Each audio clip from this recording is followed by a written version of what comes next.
Good afternoon, everybody. Thank you for joining us this afternoon. And I'm delighted to be joined by Erin Pizzey, who is a patron to Bristol Grandparent Support Group. And this is really, apart from a good excuse to be talking to Erin, it's actually to mark Grandparent Alienation Awareness Day.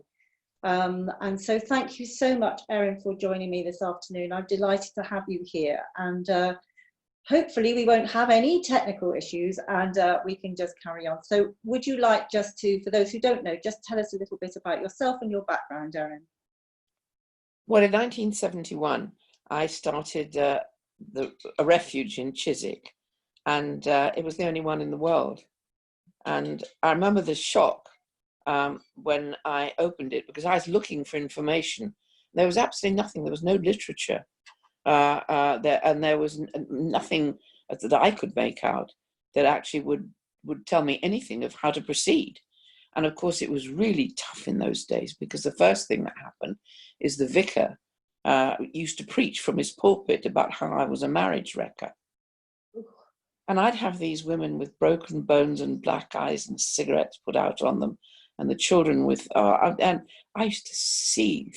And then I tried our local MP at the time, and he was no better. He refused to support us.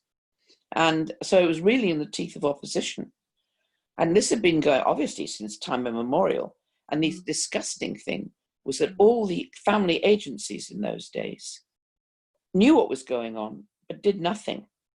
The most that a good social worker would do would say, well, I can put you into the local bed and breakfast. What in those days, it was a homeless family hostel. I can put you in there. But that didn't keep her safe, because she was in the same borough.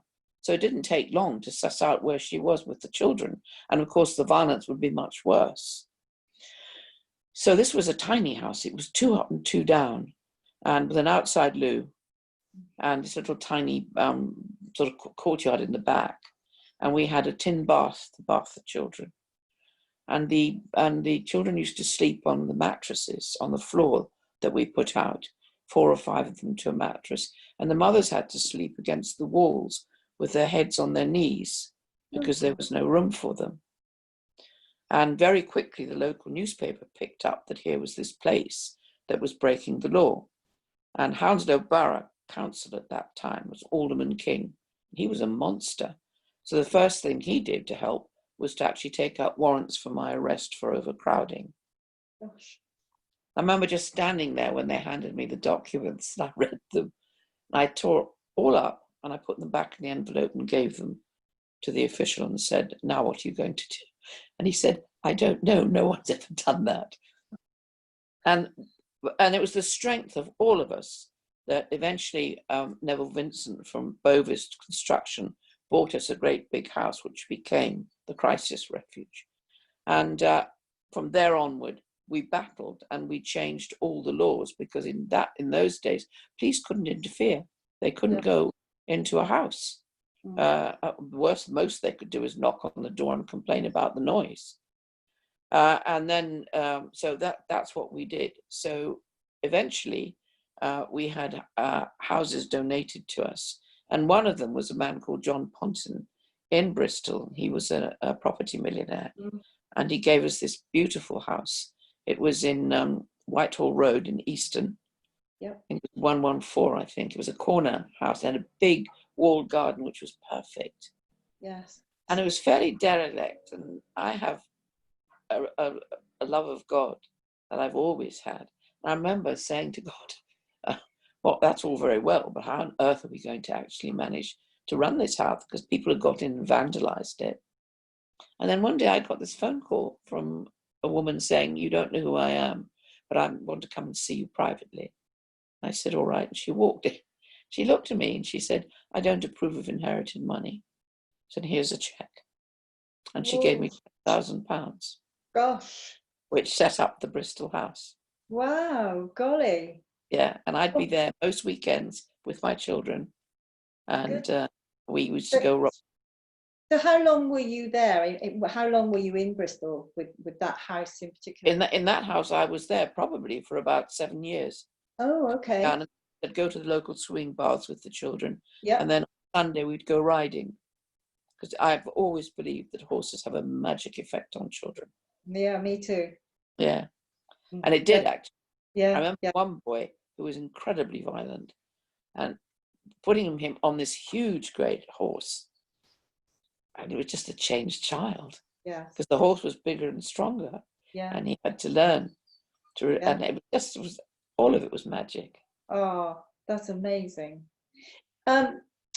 You, I know, are a grandmother, Great but you're grandmother. also a great grandmother. Yeah. And so, what is the importance, do you think, that grandparent relationship? Why is it important? I think it's biologically, those children are carrying our genes. And I think the fact that we are able, I mean, I have my 5th great grandchild's been born, but obviously I haven't been able to hold her. But the 4 other ones come here regularly, and I live in a bed sit, but it's more like a play group than a bed sit.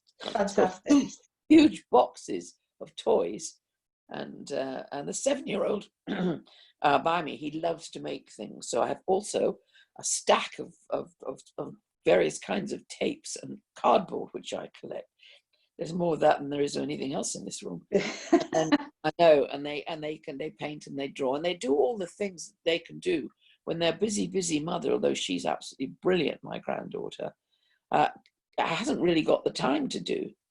Yes. And so that's one of our benefits. There's also the wisdom, because we brought up children. This is in my case, it's my 4th time round, I think. Some of the wheels on them go round and round. Yeah. And my little tiny Temmie, who's coming up for 1, she and I sing together. And I mean, it's all those things that grandparents bring. And it's almost, when they're 3 generations, my daughter, my granddaughter, 3 generations of us sitting in a room with the children, it feels like magic. It is magic, isn't it? And magic's a word I use a lot when I talk about that relationship between grandparents and grandchildren. So, of course, we know, because we're fortunate enough, you and I, to have a good relationship with our grandchildren. As you know, I didn't with one of mine for 11 years, but that's been reunited, and so that's marvellous. But of course, the whole point of Bristol Grandparent Support Group is that we support alienated grandparents, and I'd like to hear your view on that. Really, how do you feel about grandparents being alienated like that? Well, I think because as a child, both my parents were, particularly my father, was emotionally violent and terrifying. My mother was physically violent, particularly to me, because I looked like him. I just remember she hated him. She wouldn't ever leave him because she loved the status that he had. He was in the old consular service, so he had big houses and servants and traveled all over the world. And she made the house an absolute nightmare.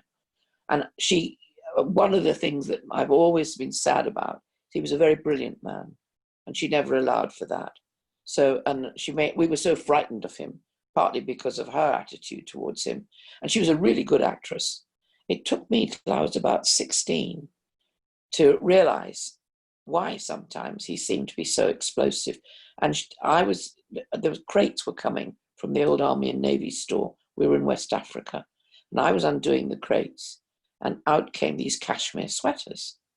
So I said to my mother, but we can't wear cashmere, it's too hot. She just said, oh, darling, one must have cashmere. And that night, my father came storming in, yelling and shouting at her. And she did her shaking and crying and all the rest of it. And I suddenly realized she set him up. The bill went to the office. He got this massive bill, and he had appalling temper. But from that moment onwards, I realized her role in alienating us from him.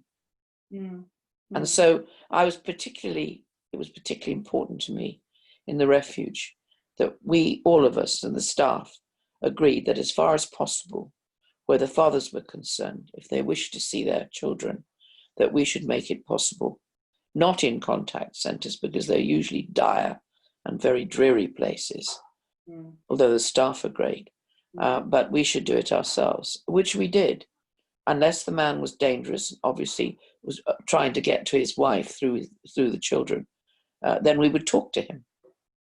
and explained to him why he wasn't able to see the children. Yeah. But mostly we were able to actually supervise, and so the children could safely see their dads. And the thing I was very aware of is how many of the children, even if their dads were violent and abusive, still wanted to see them. And to me, it's more important that the children are actually able to see their dads, because otherwise the child builds a fantasy life of the absent parent. Yes. And as an example, I'll give you that Richard was one of my most beloved boys, and his dad was great big, and he was an alcoholic. He was actually quite a benign alcoholic. So when it came time for me to supervise, yes, he'd be drunk, but he'd be quite benign and falling over the place. And Richard had always known him like that. Yes. Yes. But when Richard was finally went to boarding school, because he was very bright and he needed the boarding school, the headmaster rang to say, well, how could you let this man see his child? I said, because Richard's always known him drunk. It's you that are afraid.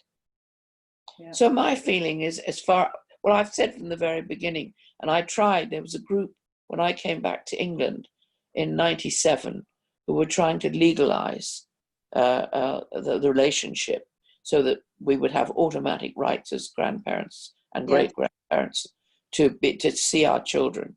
And I think that has to happen. I'm not in any holding my breath because I know how the courts operate, but at least it'll be a line in the sand to say that we do have that right. And I don't understand why it hasn't happened. Oh, I think I know. Okay. I mean, I think, and you and I think along the same lines on this, but I know you do. We have a thing called radical feminists that are dead against it, and they're a very powerful lobby of people, and the government will not go against them. Yeah, I've always called them the evil empire.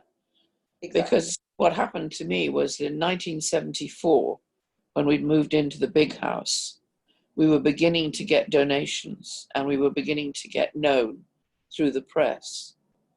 And then what happened is they were very highly organized. And I wrote a book called This Way to the Revolution, which actually lays out exactly what happened and how that awful empire was formed. And it was formed for money. It wasn't formed for political ideology. And the idea was that this would ring fence money. And how would they fund it? Through refuges. Virtually all the refuges in this country are owned by feminists. Boys age of 9 or possibly 12 can't go into refuges. The mothers have to find alternative accommodation. Do they? I didn't know that. Yes, and thousands of pounds flood into the National Federation and to Refuge, which is the woman, Sandra Hawley, who took over from my refuge, who has an enormous salary. And it's as far as I'm concerned, it's fraudulent money, because that money doesn't get to the refuges and to the mothers and children. No. And I do know that because I know that they have constantly said, and the thing I was proving even back then, it's not a gender issue. No, it's not. It never has been. No, it hasn't. And of the first 100 women that came into the refuge, 62 were as violent, and in some cases more violent than their partners. And my answer to that is I absolutely understand that. As my parents were violent and dysfunctional, I was a very, very violent child. I wrote a memoir called Infernal Child. And it was only the grace of God and a woman called Miss Williams who actually saved me. It was a mentor. That's why in the refuge, we always had men working in the refuge, because they were also mentors, not just for the children, but for many of the women had never known good gentlemen.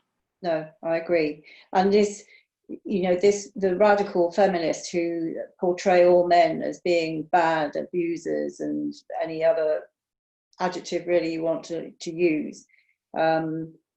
It's interesting because grandparents will say, I don't understand why we're not moving forward. We're trying to get changes made.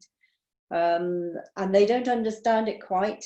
When I say, we got the feminist lobby that don't want it to happen. And I had an experience myself when somebody wrote to me and she said, over my dead body, will you not get any rights whatsoever? And that's what we're dealing with. It's not as simple as people like to think it is. No, it isn't. And I know that Jan J at Good Egg, and I'm a patron on that. And we are working, and you are with them, to actually get parental alienation to be really understood by everybody. And of course, yes, she's come against venomous criticism. Hasn't she just? Yes, she has. She has. And I think, I actually watched a very interesting webinar yesterday from one of the barristers' chambers in Bristol. Oh, yes. Talking about parental alienation. And certainly from 12 years ago when I started doing this, it has moved slightly. This was aimed at the judiciary and, saying, we've always had the tools in our case actually to do something about this, but we now have to acknowledge that parental alienation is happening in our courts on a daily basis, and we need to be doing something about it. It was a really interesting webinar actually, and made me feel a bit more hopeful, because my view is if parental alienation can be out there in the public eye, as you and I know what parental alienation really is, then actually grandparent alienation will sit on the back of that as well. And of course, over the last 10 weeks, 11 weeks, we've had a whole generation of grandparents who have been estranged from their grandchildren because of a pandemic. And of course, today, they've now heard that from Monday they will be able to see their grandchildren. And it's important, I think, that people realise that that's marvellous, and it's great for everybody who's able to do that. But actually, still, there is approximately 2 million grandparents who won't be coming out of that lockdown. No, and that's the tragedy, isn't it? And yes, it must be so poignant, and the fear, because they don't know what's happening to their grandchildren if they're alienated. Absolutely right. No, they don't. And I think with a lot of grandparents, certainly when the pandemic happened, I think that it raised the hope level, because I think most of them thought, as in, so did I to an extent, thought, well, this is a national emergency. This is something we've never faced, any of us, before. And so hopefully families will be reunited, because they will get that, okay, actually we need to make sure mum's all right, or dad's all right, or my dad-in-law's all right, whatever that relationship might be. But actually, I have to admit now that it's a very small number that has happened to. You know why? Because, as I've always said, this kind of behaviour comes from generational family breakdown and dysfunction. And the people who are doing this, most of this alienating, coming from those backgrounds, I've often said to a father, well, tell me about the background of your wife then, who won't now let you see the children. And sure enough, usually there is a disturbance. Yeah. Actually, I don't know if you've found this. I found that actually it's mothers-in-law that can be a real factor behind fathers banning the children's the mother seeing children. Yeah, have you ever come across that? Because I have. Well, yes, but actually, what I found when I first started doing it, clearly it was because my son was being denied contact with his daughter, and so we weren't seeing her either. So it was obviously a divorce separation situation. Yeah. And I thought that was the only way it happened. Of course, what I've learned now in 12 years, actually, the majority are your own children preventing you from seeing the children, and that that is different. And you will see from your being able to read the posts in the Facebook groups and stuff, that actually there's an awful lot of grandparents on there that it's their own son or daughter that are preventing them. But have they had do they have a disturbed relationship before that? Not necessarily. I wish they were all on here with you and we could discuss it. Maybe we can with a Zoom meeting, with other people. That would be great. I'll organise that. But the majority of grandparents will say to you, if it's their own children, either I have no idea why this has happened, or it will be something like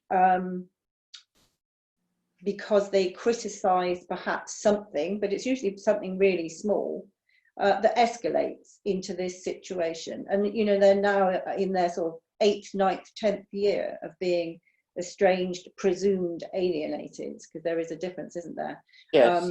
And so I think when people look at grandparent alienation, they immediately think this is because of divorce and separation. And yes, of course it is, but there are other elements, and the actual own family members doing it is very high indeed.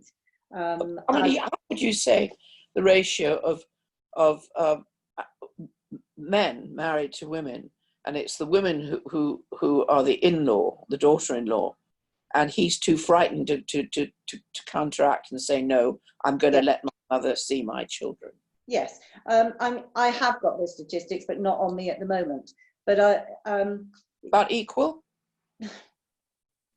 I'll say yes. I mean, I think it's. I know when I did the statistics myself, I was quite surprised at some of the results that came out. And as I say, I'll let you have them because I haven't got them with me at the moment. But I know grandparents who we support, however they become alienated or estranged. It makes no difference to us as to how they got there. The end result is saying they're being denied a relationship with their grandchildren. Yes. And that's, as you know, that's where we come from. And more importantly, the rights of those grandchildren to that relationship with their grandparents. So do you think, like I do, that I know that if it is made legal, that grandparents have the rights, they'll have the same trouble in the courts. And I've always said, from all my work, this is now 50 years next year, I've said that the family courts basically have become extremely corrupt. And what we need is a complete overhaul. Oh, I agree. And they just recently, this is what's so upsetting, recently they had a good look at the family courts and they chose the groups that were going to do the looking. And guess what? They were all gender feminists, every single group. I tried to join, no. Other people I've known, families need fathers, no. Nobody was allowed any input. No. And that's where it's, until this is resolved, we're not going to get any kind of justice. I absolutely agree. And it is about the family law system not being fit for purpose. It is up to people like us to continue putting on that pressure, you know, in any way, isn't it? And Grandparent Alienation Awareness Day is a small way of doing that, of publicising the day and what it means. And I just said, hopefully, with people being a little bit more understanding and a little bit more compassionate, as they've sensed a little bit of what it's like not to be able to see their grandchildren. I'm hoping we won't get the usual reply that will happen to a grandparent is, you must have done something. That's exactly right. Yes, and that, that's exactly what they do say. What did you do? Exactly. And it's actually really tough. Go on a grandparent, I think, when they're in a group. And the assumption, as soon as she said, "Oh no, actually, I don't see my grandchildren," the whole group will just go, "Well, what did you do wrong?" Only because they're coming from this. You know, one of the difficulties of getting people to understand the politics behind all this is it's frightening for people to look actually in the face from. And I can tell you this because I was in the big collectives in the early feminist days, and I remember the sentence, "Marriage is a dangerous place for women and children." Yeah. And that was their mantra. Yeah. And you know, they've really succeeded, unfortunately. Yeah, haven't they just? Yeah. And you know, equally, when I worked in education for 15 years, and I was at a training course, and it was about domestic abuse, and it was all focused about women being victims. And I stood up and said at the end, you know, thank you very much, but actually not once have you mentioned men, that they also can suffer from domestic abuse. And the response was, well, if a man is abused by his wife, he's asked for it. Yeah. And the other one is, of course, it's self-defense. Yes, exactly. And so all of it gets back to the fact we've got to remove gender altogether. Absolutely. We've got to stop using it because, you know, it's destructive, hugely destructive for everybody. So, Erin, before we come to the end, Ooh, I'm going to ask you something which might be a bit difficult. If you were talking to an alienated grandmother who was heartbroken, bereft, suffering this living bereavement, what would you say to her, or him, because it could be granddad? What I've said, and sometimes people find this very controversial. I remember saying to a lovely, lovely woman she was dying of heartbreak. She lost all her social life had gone. She just lived, did her job, went back at night, and mostly cried. Yeah.